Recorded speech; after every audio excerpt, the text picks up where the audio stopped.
Assalamualaikum warahmatullahi wabarakatuh. Kembali lagi dengan saya Muhammad Reza Fauzan atau biasa dipanggil Fauzan. Kali ini saya akan membahas apa itu UU ITE dan apa saja yang diatur di dalamnya. Baik, UU ITE pertama kali disahkan melalui Undang-Undang Nomor 11 Tahun 2008 sebelum akhirnya direvisi dengan Undang-Undang Nomor 19 Tahun 2016. Berdasarkan UU ITE, informasi elektronik adalah satu atau sekumpulan data elektronik. Sementara transaksi elektronik merupakan perbuatan hukum yang dilakukan dengan menggunakan komputer, jaringan komputer, dan atau media elektronik lainnya. Aturan ini berlaku bagi setiap orang yang melakukan perbuatan hukum sebagaimana diatur Undang-Undang ITE, baik yang berada di wilayah hukum Indonesia maupun di luar wilayah hukum Indonesia. Yang memiliki akibat hukum di wilayah hukum Indonesia atau di luar wilayah hukum Indonesia dan merugikan kepentingan Indonesia. Yang pertama, manfaat Undang-Undang ITE.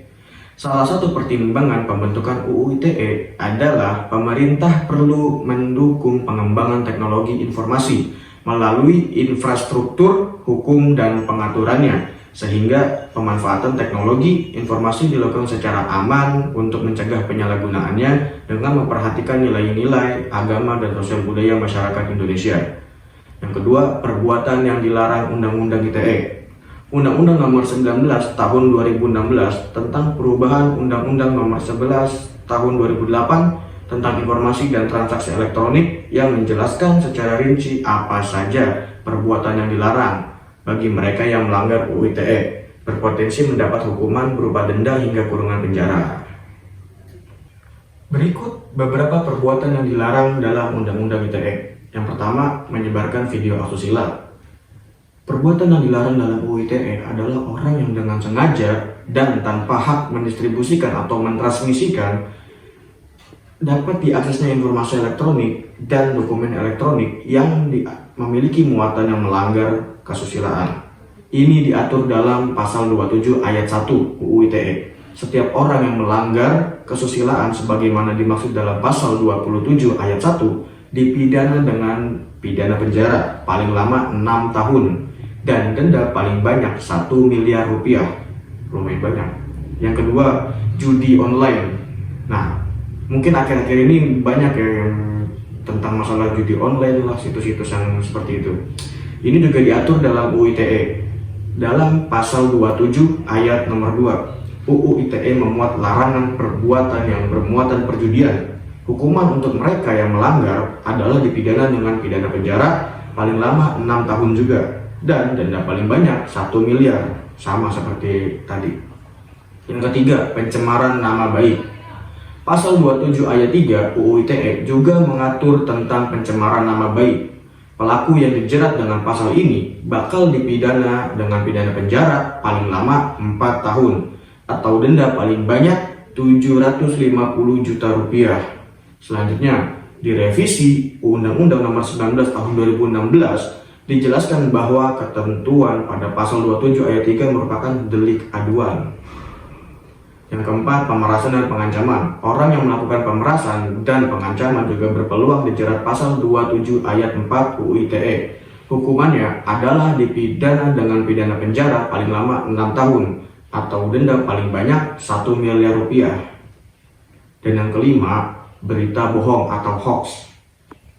Berita bohong juga dilarang dalam pasal 28 ayat 1 UU ITE yang berbunyi bahwa setiap orang dengan sengaja dan tanpa hak menyebarkan berita bohong dan menyesatkan yang mengakibatkan kerugian konsumen dalam transaksi elektronik.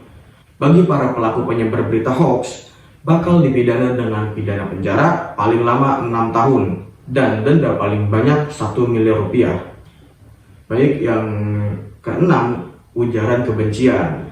Orang yang menyebarkan informasi dengan tujuan untuk menimbulkan rasa kebencian atau permusuhan individu atau kelompok masyarakat tertentu berdasarkan atas suku, ras, agama, dan antar golongan juga merupakan perbuatan yang dilarang dalam pasal 28 ayat 2 UU ITE. Hukuman pelaku ujaran kebencian sebagaimana dijelaskan pada pasal 28 ini dipidana dengan pidana penjara paling lama 6 tahun juga dan paling banyak denda uang 1 miliar rupiah. Dan yang terakhir, yang ketujuh ialah teror online. Pada pasal 29 UU ITE mengatur perbuatan teror online yang dilarang. Pasal ini bakal menjerat setiap orang dengan sengaja dan tanpa hak mengirimkan informasi elektronik atau dokumen elektronik yang berisi ancaman kekerasan atau menakut-nakuti yang ditujukan secara pribadi.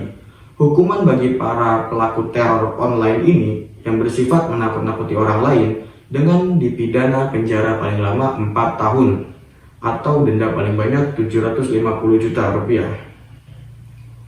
Jadi dan perbuatan lain yang dilarang UU ITE itu lumayan banyak ya, kayak mengakses atau mengambil dan meretas sistem elektronik milik orang lain dengan cara apapun atau hacker gitu. Melakukan intersepsi atau penyadapan terhadap sistem elektronik milik orang lain dari public ke private atau sebaliknya, itu di pasal 31. Mengubah, merusak, memindahkan ke tempat yang tidak berhak, menyembunyikan informasi atau dokumen elektronik serta membuka dokumen atau informasi rahasia itu diatur pasal 32. Dan mengganggu sistem elektronik, menyediakan perangkat keras atau perangkat lunak termasuk sandi komputer dan kode akses untuk pelanggar larangan yang telah disebutkan ialah pasal 34.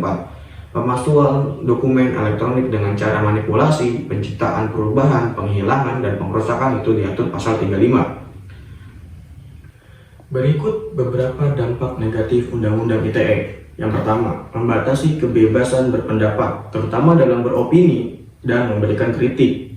Yang kedua, menimbulkan kesewenang-wenangan para penegak hukum dalam menentukan orang yang tersandung UU ITE bersalah dan layak dipidanakan tanpa memilah dan memilih unsur pasal mana yang dilanggar. Yang ketiga, menjadi instrumen sebagian kelompok dalam rangka balas dendam, bahkan menjadi senjata untuk mencebak lawan politik. Itu parah. Yang keempat, kurangnya menjamin kepastian hukum karena putusan terkait pasal-pasal multitafsir menjadi beragam bahkan bertolak belakang. Yang kelima, memicu keresahan dan perselisihan masyarakat yang dengan mudah melaporkan kepada penegak hukum dan menambah sumber konflik antara penguasa dan anggota masyarakat. Yang terakhir, tidak efektif karena beberapa pasal merupakan duplikasi aturan KUHP seperti pasal 27 ayat 3 UU ITE terkait penghinaan dan pencemaran nama baik telah diatur dalam pasal 310 dan 311 KUHP. Oke. Kali ini kita harus bijak dalam menggunakan media sosial, jaga etika dan privasi agar tidak melanggar UU ITE. Yang pertama, jaga informasi yang bersifat pribadi. Privasi adalah salah satu hal penting yang harus kamu jaga keamanannya, terutama bagi kamu pengguna medsos. Harus berhati-hati dalam membagikan informasi yang bersifat privasi seperti nama lengkap, email, nomor handphone, nomor rekening, bahkan alamat tempat tinggal kalian.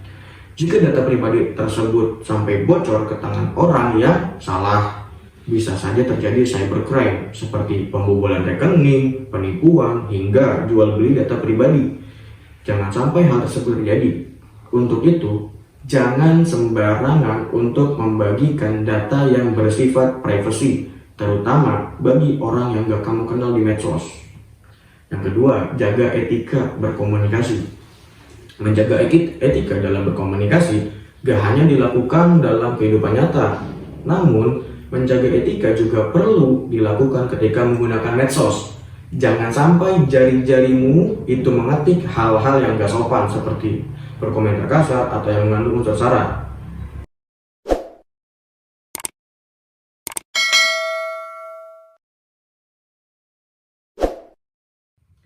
Dan yang terakhir, bijak memilih teman di medsos. Dengan adanya medsos, membuatmu lebih mudah dalam mencari teman dan membangun koneksi, bahkan dari seluruh penjuru dunia. Untuk mendapatkan teman yang memiliki pola pikir dan hobi yang sejalan, kamu bisa mengikuti komunitas yang kamu sukai. Misalnya, kamu hobi memasak, kamu bisa ikuti akun-akun yang membahas tentang masakan atau resep-resep gitu. Tentu kamu akan mudah untuk saling berbagi ilmu dan menjalin koneksi dengan teman baru. Hindari mengikuti akun atau pertemanan toksik jika hanya membuatmu stres. Gitu. Baik, mungkin itu beberapa penjelasan dari apa itu Undang-Undang ITE dan apa saja yang diatur di dalamnya, serta bagaimana kita cara bijak untuk bermedsos atau bermedia sosial.